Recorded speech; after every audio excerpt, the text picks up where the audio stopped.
Mother asked Miss Johnson if she wouldn't mind watching me on a Friday night through Sunday as she had some out-of-town business to attend. Miss Johnson's daughter, Tammy, and I are in the same class at school, and she really is my best friend in the whole world.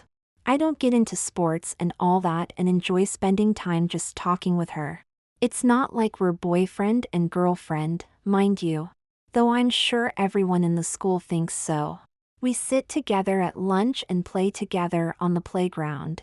It's not that she and I play jump rope or dolls or jacks, but we just sit and talk with each other. I don't think there is a subject in the world we haven't talked about. I can talk to Tammy about my parents' divorce, and she tells me about her visits with her father. I haven't seen my dad in years and I don't really miss him, but when Tammy comes home after a visit with her father, she always seems happier. And I'm happy for her. So Mother asked Miss Johnson if she'd watch me for the weekend. This meant I would be spending a couple of nights at Tammy's house. This might seem a bit odd. I mean, it isn't a sleepover, per se. Well, I guess it is, but it's not like a bunch of girls spending the night for a pajama party or something like that. It was just going to be Tammy, Miss Johnson, and myself. This was the first time I'd be spending the night at someone else's house, and I was a little nervous about it. I can just imagine what girls in my class would say to Tammy or I if they found out I was having a sleepover at Tammy's house. Tammy is totally popular with all the girls in our class, so I'm not sure how they wouldn't find out. Tammy told me she's had some of her friends over for a sleepover before. It was a birthday party, with a bunch of girls sleeping on the floor in their sleeping bags.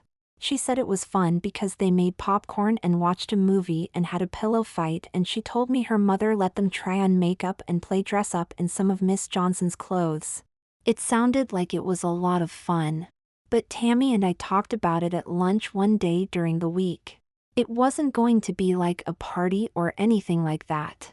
She said we might watch a movie, or maybe eat popcorn, but we wouldn't have a pillow fight, because I was a boy and probably a lot stronger than her, and she told me it wouldn't be fair. I told Tammy that Mother had gotten me the new Disney car movie pajamas, but I didn't like them. They were hot and extremely uncomfortable. I asked Tammy if I should bring my sleeping bag, but she said no because she had plenty and there was no reason for me to carry over a bunch of extra stuff. I asked her if I should bring over a video to watch, but again she said no, that she had plenty and she was sure she had something that we'd both enjoy. Miss Johnson didn't seem to mind a bit that Tammy was going to have a boys' sleepover at her house. Mother didn't give any indication that there was anything wrong with it. It just felt wrong to me, I guess. I just got the funny feeling in my stomach that boys and girls shouldn't be sleeping in the same house together if they weren't like family. Tammy laughed at me when I told her that. She gave me a hug and told me I was a part of her family. She said I was the brother she didn't have. That made me feel pretty good. The plan was that Mother was to drop me off on Friday night and return on Sunday afternoon. I'd have my overnight bag with pajamas and extra clothes ready after school on Friday. Mother would take me to Tammy's house and take off. Things went as planned until I got to Tammy's house and found a couple of her girlfriends with her in her room. I went to the kitchen and sat with Miss Johnson while Tammy and her friends played upstairs. I didn't have a lot to talk about with Miss Johnson. We talked about school and about Miss Johnson's work. She's a dance teacher, which I knew but had forgotten. Her friends were from her dance class and they were practicing a dance routine in Tammy's room this afternoon. Miss Johnson said it was best I just stayed away for a while and let them jump around and do their thing. So Miss Johnson poured me some milk and brought out some cookies, and the next thing I know, 3 leotard-clad young ladies come running into the kitchen asking Miss Johnson for some milk and cookies as well. So that's how it started. The girls all sat around the table and I was invited to join them, and we sat talking while eating our cookies. They made me feel so welcome and invited me right into the conversation. I knew them all as they were all in our class, so it wasn't like I didn't belong there. Though I was the only boy in the room, the conversation seemed to center around boys at our school and which girl was just totally in love with which boy. Miss Johnson just sat in the background and just smiled. I was a little embarrassed as the conversation was not about me. I soon realized that the girls were just treating me like one of them. It was like they didn't see me as a boy but as a girl and that I belonged there in the conversation. When they did recognize me, I just sat there and smiled like I agreed with everything they said. That got me in a little trouble because Cynthia, she likes to be called Cindy, thinks that Robert in the 6th grade is kind of cute, and I just nodded my head in agreement. Oh, James agrees that Robert is cute. Then they asked me which of the girls that I thought Robert would like the best. Boys should be taught at an early age to never answer questions like this. But I was not, so I told them that I thought Robert would like a brunette girl more because I noticed he was always staring at the brunettes at the school. This got the girls all hot and bothered and jealous, if that is a good description. It seemed like all at once they all wanted to be brunettes. Then they noticed that my hair was brown, and for whatever reason, they seemed to get the idea in their heads that if they did my hair up kind of fancy, then maybe Robert would think I was pretty good looking. I should have argued about that right there and then, but with these 3 cute girls dressed up in their ballet clothes and pretty and excited, I didn't have the heart to be argumentative. So they started pulling me up to Tammy's room. Now I've been in Tammy's room a number of times, but it was obvious that there were a few sleeping bags on the floor. Apparently Tammy either forgot that we'd agreed it would only be me, Tammy, and her mother here this evening, or she got all these sleeping bags out for me. We all walked right over the sleeping bags and the girls sat me down at Tammy's vanity. They covered the mirror and told me just to trust them, as I was going to be their brunette model for the evening. So I just closed my eyes and let them do whatever they were going to do. I could hear Miss Johnson talking with them in the background, and there were a lot of whispers. I heard the term pixie cut a number of times, and eventually, after the girls and wet my hair and put a towel around my neck, I felt scissors snapping away at my hair. I totally trust Tammy and Miss Johnson, so I went along with it.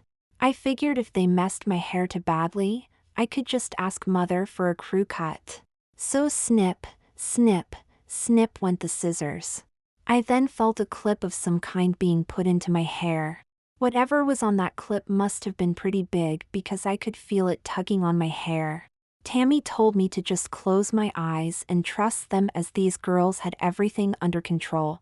I can tell you that I could feel the creams and lotions being put on my face. I felt the eyeshadow brushes and the mascara brush.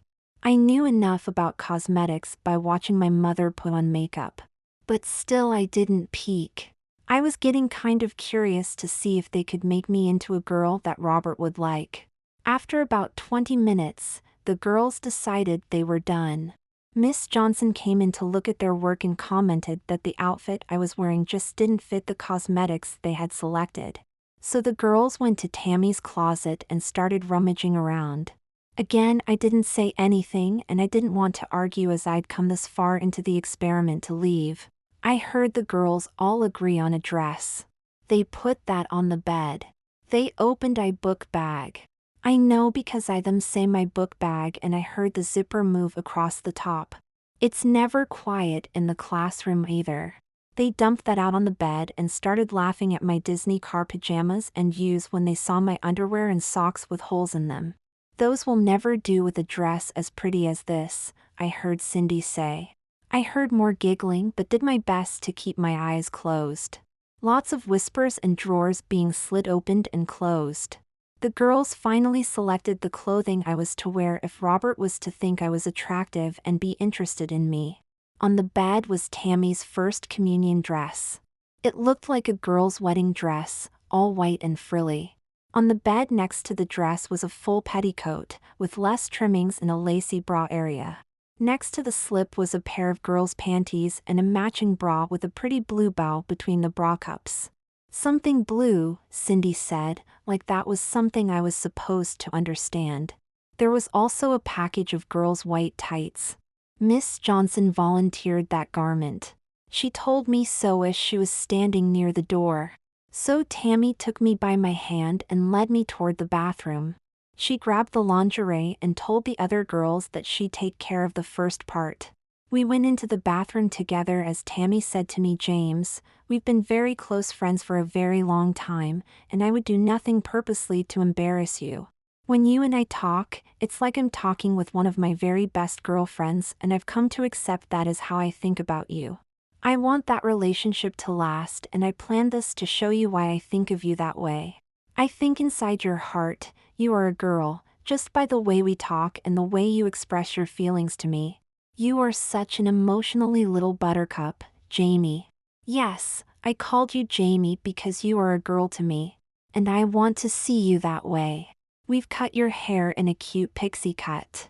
You're going to love it, girlfriend. And we put you in makeup so you could see what a pretty girl you can be. Mother and I picked out the dress and lingerie so we could show you what it's like to be a bride, though we have years before that could possibly happen. And I know you're not gay, at least I don't think so, but please, for me, put on the panties and the bra. Do you need help with the bra? Of course you would. Take off your shirt. So I removed my shirt in front of Tammy and she had me turn around as she fastened the bra around me. It was a padded bra, so I quickly had a small pair of budding breasts. Tammy opened the tights and asked me if I'd ever seen my mother put on hose. "Roll them up," she demonstrated. "I'll leave you here for a few minutes. You can put on the panties, then roll up the tights, then put on the slip and come on out. We'll be waiting for you," and she left me alone in the bathroom with the girls' intimates. I followed her directions. I'd actually seen my mother putting on pantyhose before, so I figured that out. It was really strange to even just hold the panties. I removed my pants and underwear and slid the panties up my legs. It was really cute with a matching little bow on the front of the waistband centered on my tummy. The openings around the legs had a half-inch lace trimming, also in a baby blue color. Something borrowed, something blue. I remembered what Cindy had said about the blue ribbon on the bra as I sat on the toilet and rolled the white tights up and did that little dance girls do to get their tights or hose up all the way. I then placed the full slip over my head and let it fall. It felt so elegant. I opened the bathroom door and the girls were standing there waiting for me. Cindy had the dress and Leah had a pair of white Mary Jane shoes with white flowers covering the buckles. All three girls were still in the ballet leotards with their daisy ballet flats on. And still Miss Johnson was standing at the door, just smiling and watching. Cindy showed me that the dress was already unzipped and she told me to lift my arms and bow down a little as they placed the dress over my head. They pulled it down and I stood so Tammy could zip me. I laughed a little inside myself, as I'd zipped Mother a number of times. It must have been a little strange for Tammy to see my slip and bra as she zipped the communion dress up. Leah then touched each of my feet, showed me that she was going to help me with the Mary Janes, and I lifted each foot so she could put them on me. Miss Johnson left for a few minutes, then returned with a digital camera. The girls uncovered the mirror and for the first time I saw what a wonderful job they had done with my makeup. Now we're all 5th graders, but the job they did looked like it was professional. Tammy, Cindy, and Leah have to wear makeup for their dance recitals and stuff. I'd never noticed that they'd had cosmetics on at school. When I sat down at the vanity, Leah asked if Robert wouldn't be interested in the girl I saw in the mirror. Heck, even I was interested in the girl I saw in the mirror.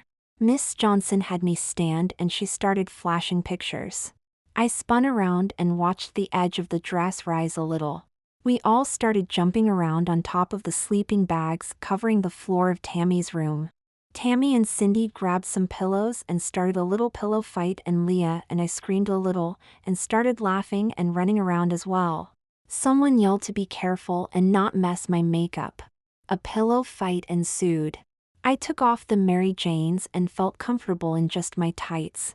We laughed and played as Miss Johnson took pictures and can't remember having so much fun. Miss Johnson then announced that the pizza was ready. The girls put on skirts and let me watch as they covered their leotards with the skirts. I thought I'd be a little embarrassed as they were dressing in front of me, but it didn't bother me.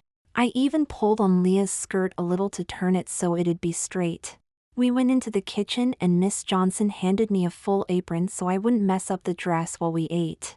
Once again we all laughed and we ate and we talked about Robert and some of the other boys in the class, and this time I joined in, not feeling like I was gay or anything, but just one of the girls, thinking about the boys in a much different way than I'd ever thought before. When I told the girls that one boy was really good in soccer, or another in shooting baskets, they all seemed to agree and said they'd noticed as well. Miss Johnson told us she'd picked a movie for the evening, and that's when I figured out that it would be all of us girls together for a real girls' sleepover. And I was invited without even knowing about it. We finished the pizza and we all helped Miss Johnson clean up the kitchen. We went into the bedroom and the girls pulled out their overnight bags. They opened them, not worried about a boy being in there with them, and started pulling out their pajamas and taking off their skirts and dancewear. Tammy walked over to me, had me turn around and unzipped the dress. "Sorry," she said, "but the dress is still mine.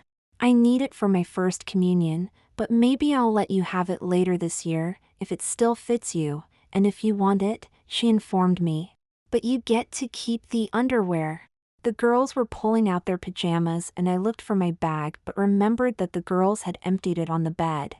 Tammy pulled out a long Hannah Montana nightgown from her closet and told me that it was much more comfortable than the new Disney car pajamas my mother had purchased for me. We were all wearing dress-length nightgowns as we started walking toward the living room. I removed the tights but kept the panties and bra on, thinking that was the appropriate thing to do. I was so busy with putting on the Hannah Montana nightgown that I didn't even notice if the girls removed their bras or even if they were wearing them. I didn't see any bras lying around, so either they put them in their overnight bags or they were still wearing them. I looked around at the girls and didn't see any bra straps except the ones on me. I hoped I wasn't making some big fashion error, but none of the girls said anything. I did notice that the girls were all wearing similar style cotton panties. I knew mine were the nylon white communion panties, which were probably a little fancy for a girl to wear to bed, but I didn't think it would be right to wear my yucky boy underwear with the pretty nightgown. We all entered into the living room and Miss Johnson had already set it up as there were a couple of sleeping bags on the floor with some bowls of popcorn centered strategically so we'd all get to have some. So we four sat on the sleeping bags and Miss Johnson sat on the sofa behind us and pushed the play button. We all kind of cuddled around each other and chomped on popcorn as we watched a copy of the Nutcracker. The girls were pointing out what parts they were going to play in the upcoming event. They dance in Miss Johnson's ballet classes. Of course! It was all starting to come together. I noticed some boys dancing in the video, but I didn't say anything. Miss Johnson explained the story of the Nutcracker during the dancing scenes when just the dancers were dancing and there was music playing in the background. The girls all seemed to be very familiar with the story.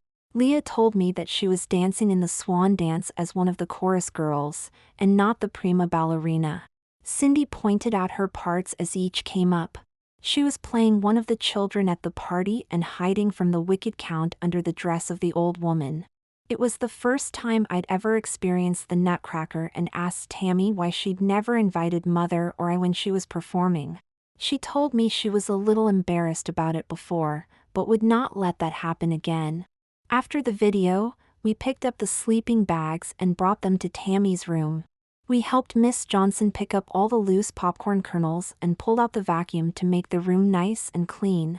I asked Tammy if we shouldn't leave one of the sleeping bags out in the living room for me to sleep in, but she told me not to be silly. I was as much welcomed in her room for the slumber party, and as the host, she wouldn't allow me to sleep by myself. So into the bedroom we trotted, me and 3 real girls, all in our nightgowns, getting ready for bed. We all rushed to the bathroom to brush teeth. Leah even sat on the toilet and peed, and we all laughed and said that I'd just have to get used to it.